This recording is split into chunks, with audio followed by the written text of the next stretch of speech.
Yo, salut les techos, c'est Mickaël de tech2tech.fr. On se retrouve aujourd'hui dans une nouvelle vidéo pour parler de WSCC pour Windows System Control Center. C'est un petit logiciel qui regroupe tous les outils de chez sysinternal, Nearsoft, mais également pas mal de raccourcis pour tout ce qui est configuration Windows. Et ce petit outil, j'en ai déjà parlé il y a 7 ans. Maintenant sur le blog, je l'utilise assez fréquemment et je l'installe par défaut sur tous mes serveurs pour avoir en fin de compte la possibilité d'utiliser les outils de chez Nearsoft ou de sysinternal très rapidement quand j'ai quelque chose à checker. Donc pour l'installation c'est très simple puisque c'est un logiciel portable. Vous allez sur le site de WSCC, donc kls-soft.com. Et là, dans la rubrique Download, vous allez cliquer sur WSCC et vous allez pouvoir télécharger la dernière version. Il y a un petit bouton Buy pour acheter. Ça, c'est dans le cadre d'une utilisation en entreprise. Mais si c'est une utilisation personnelle ou sur votre lab, ça ne pose aucun problème. Donc, on va télécharger tout de suite la dernière version, 64 bits. Donc c'est un logiciel qui est très léger puisqu'il fait moins de 5 mégas, il fait 2,4 mégas. On va tout de suite le dézipper et je vais vous montrer comment ça se passe. Donc c'est un logiciel que vous pouvez laisser finalement sur votre clé USB et comme ça vous permettra d'avoir tous les outils à portée de main où vous pouvez l'installer sur votre PC. Donc là j'ai utilisé la version portable, donc vous voyez qu'il n'y a aucune installation nécessaire. Et au premier démarrage, il nous souhaite la bienvenue et nous demande de configurer quelques petits trucs. Donc, est-ce que vous voulez que le logiciel soit minimisé dans le system tray ou pas? C'est plein de petits trucs, ça je vous laisserai regarder tranquillement. Ça n'a pas d'intérêt que je vous le montre. Il va checker les nouvelles versions directement et pareil. Quand vous cliquerez sur la mise à jour, sur Update, il va inclure tous les nouveaux softwares. Donc, vous pouvez, si besoin, utiliser un proxy, changer la couleur de la console, je vous la montrerai tout à l'heure, et il y a une solution d'accès web. On va y revenir un tout petit peu plus tard, c'est-à-dire que vous allez pouvoir, par exemple, laisser WSCC allumé, activer l'accès web et tout simplement, alors là le problème c'est que j'ai pas encore téléchargé les outils, mais dès qu'ils seront téléchargés à travers le web, donc soit en local, soit en WAN si jamais vous avez ouvert vos ports du routeur, vous pourrez accéder à cet outil et télécharger tous les outils qui sont intégrés à WSCC. Je vous montre ça tout de suite après. Donc là on fait OK. Il nous dit il y a des nouvelles sources qui ont été trouvées sur lesquelles vous n'avez pas téléchargé de logiciel, donc sysinternal, Nearsoft, Windows et les outils divers. Donc on va tout sélectionner, on fait OK.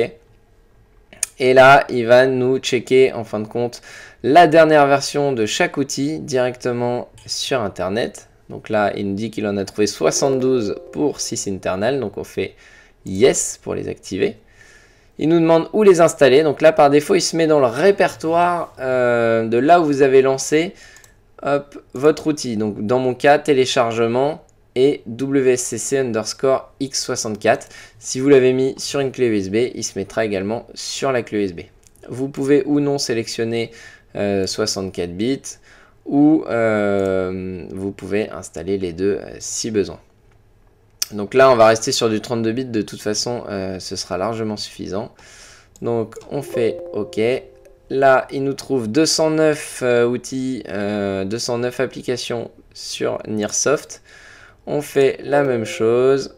Là, pareil, dans tout ce qui est utilitaire supplémentaire divers, il nous en a trouvé 2. On fait OK et on valide. Donc là, automatiquement, il nous trouve 280 software, 280 logiciels. On va lancer l'installation. Automatiquement, il va tout télécharger. C'est très rapide puisque c'est des outils qui ne font pas plus d'1 méga chacun. Enfin, c'est rare. Tout ce qui est Nearsoft et sysinternal, c'est vraiment des petits outils généralement en ligne de commande. parfois il y a des interfaces, mais ça reste toujours très léger. Donc là on va laisser l'installation se poursuivre et on se retrouve juste après pour que je vous montre ce qu'on retrouve sur WSCC.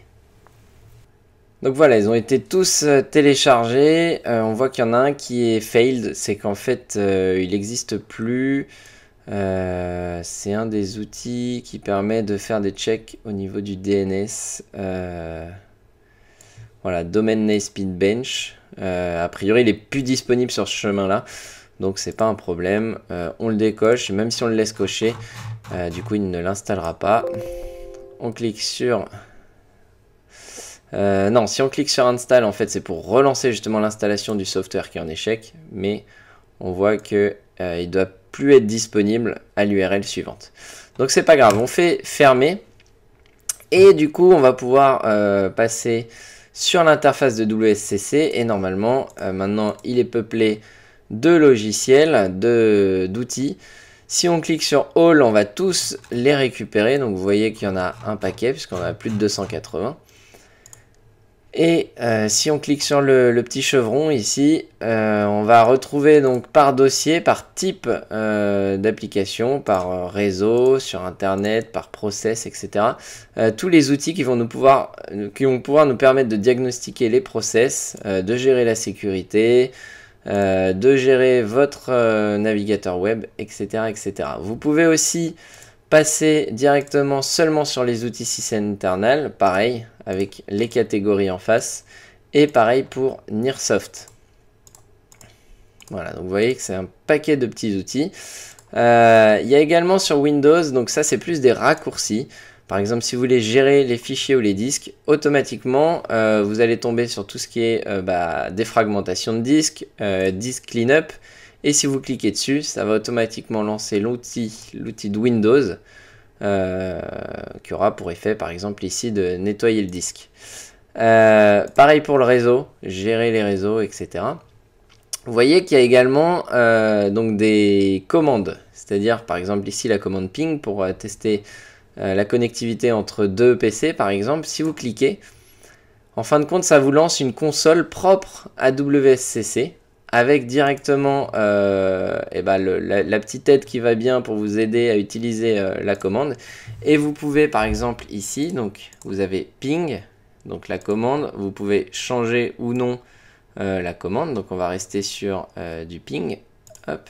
Et ici utiliser le paramètre. Donc moi par exemple je veux pinguer mon routeur et on peut utiliser par exemple le paramètre, l'option T qui va permettre d'exécuter ça pendant un temps indéterminé. Et donc là on voit que le routeur répond correctement. Ok. Donc ça c'est plutôt pratique. On va le fermer. Hop. Et qu'est-ce que je voulais vous montrer? Par exemple, les outils sysinternal, ça va vous permettre de diagnostiquer ou de faire plein de petits trucs, comme ici par exemple Disk2VHD qui va permettre de transformer votre disque dur physique en un fichier VHD qui sera par exemple possible d'ouvrir sur VMware, sur Hyper-V.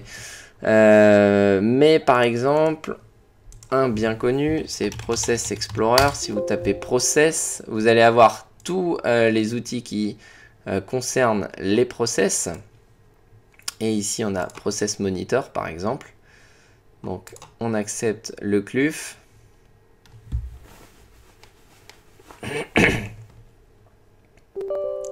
Donc, on lance le programme. Et on voit donc ici Process Monitor qui va permettre de monitorer chaque processus lancé sur votre machine. Hop. Heure par heure, minute par minute. Vous voyez, on voit chacun des process qui sont lancés. Donc avec la date, l'heure, etc. Donc là, il est en train de charger tout ça puisqu'il y a également l'historique. Et vous allez pouvoir après aller un peu plus loin en regardant justement ce processus, où est-ce qu'il est, stocké, quel module il utilise. Donc là en l'occurrence aucun. Et si par exemple je lance, je sais pas moi, Edge, Alors là, il est en train de charger, donc pas sûr qu'on le voit tout de suite.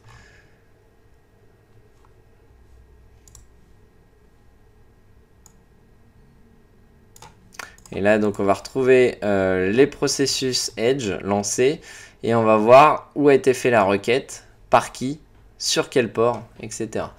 Donc, pareil, si on fait propriété, on va pouvoir retrouver le processus et les modules utilisés à cet effet. Donc ça, c'est pas mal pour étudier justement les malwares, des virus, des choses comme ça.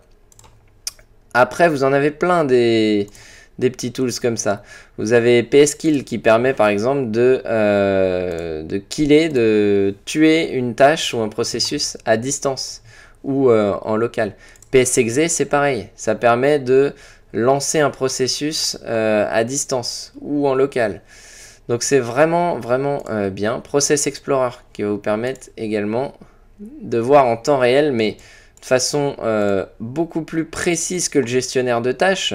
Ici, vous allez pouvoir voir tâche par tâche le pourcentage de CPU utilisé et après aller un petit peu plus loin sur ce processus pour savoir justement pourquoi il y a autant de CPU utilisés sur ce processus en question.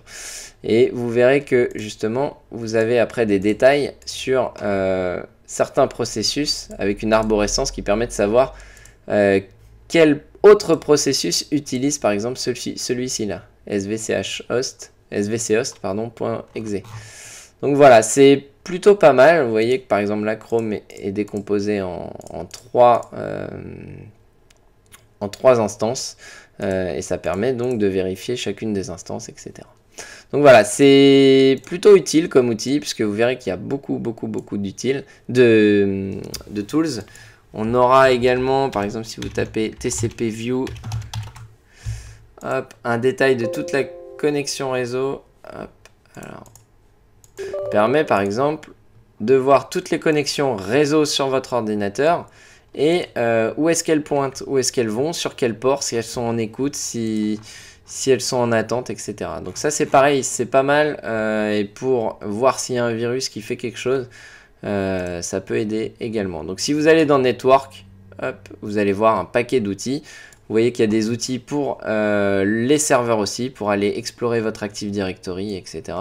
Donc c'est plutôt pas mal. C'est tout ce que je voulais vous montrer. Non, un dernier truc. Il y a l'histoire de l'option pour se connecter en web. Donc là, on va essayer en local, mais hop, si on se connecte, donc en local, je crois que c'était le port 7001. Alors le temps que se lance correctement WSCC, puisqu'il ne répond pas là. Donc on va vérifier hop, que le web est bien activé. Voilà. Donc après on pourrait mettre un mot de passe ou non. C'est bien 7001 ou pas? C'est bien 7001. C'est l'effet démo, parce qu'a priori, ça marche pas.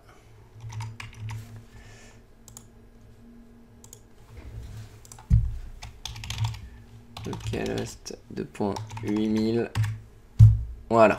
Donc là, vous allez avoir justement exactement la même interface, donc tous les outils, sauf que là, bien entendu, vous ne pouvez pas les exécuter directement, vu que c'est une plateforme, enfin c'est du web, vous allez les télécharger. Mais si par exemple, on clique sur Current Process pour avoir les processeurs en cours, il va nous télécharger directement le Current Process et on va pouvoir l'explorer. Donc voilà, c'est tout pour aujourd'hui. J'espère que ça vous permettra de comprendre l'utilité de WSCC.